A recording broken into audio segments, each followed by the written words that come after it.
क्या आप जानते हैं कि हम अपने प्रियजनों की अस्थियां गंगा में क्यों प्रवाहित करते हैं? इसके पीछे एक पवित्र कथा है जो महाभारत काल से जुड़ी हुई है। हस्तिनापुर के राजा शांतनु एक बार गंगा किनारे भ्रमण कर रहे थे। वहीं उन्होंने एक अत्यंत सुंदर स्त्री को देखा और तुरंत उसके सौंदर्य पर मोहित हो गए।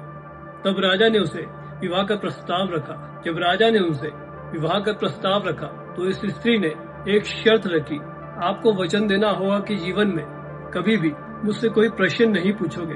यदि आपने मेरा वचन तोड़ा तो मैं आपको सदा के लिए छोड़कर चली जाऊंगी।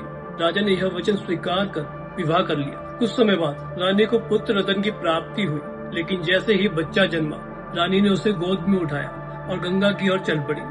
राजा ने चुपचाप उनका पीछा किया और देखा कि रानी ने नवजात शिशु को गंगा में प्रवाहित कर दिया है। राजा वचनबद्ध थे, इसलिए कुछ न कह सके। यह क्रम चलता रहा। दूसरा पुत्र, तीसरा, चौथा, यहाँ तक कि सातवें पुत्र को भी रानी ने गंगा में समर्पित कर दिया। पूरा राज्य इस रहस्य से चकित था। राजा के मन में पीड़ा थी, पर वचन उन्हें रोक रहा था। जब आठवें पुत्र का जन्म हुआ और रानी उसे लेकर गंगा की ओर बढ़ी, तब राजा से सहन नहीं हुआ।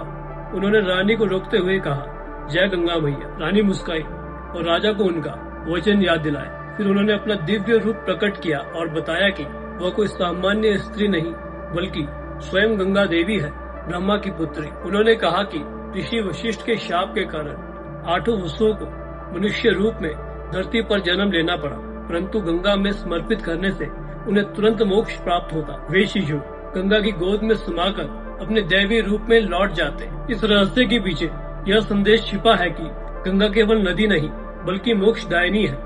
इसी कारणवश हम अपने पूर्वजों की अस्थियां गंगा जी में प्रवाहित करते हैं, ताकि उन्हें भी पापों और कर्मों से मुक्ति मिल सके और आत्मा को शांति प्रदान हो। जय श्री महाकाल।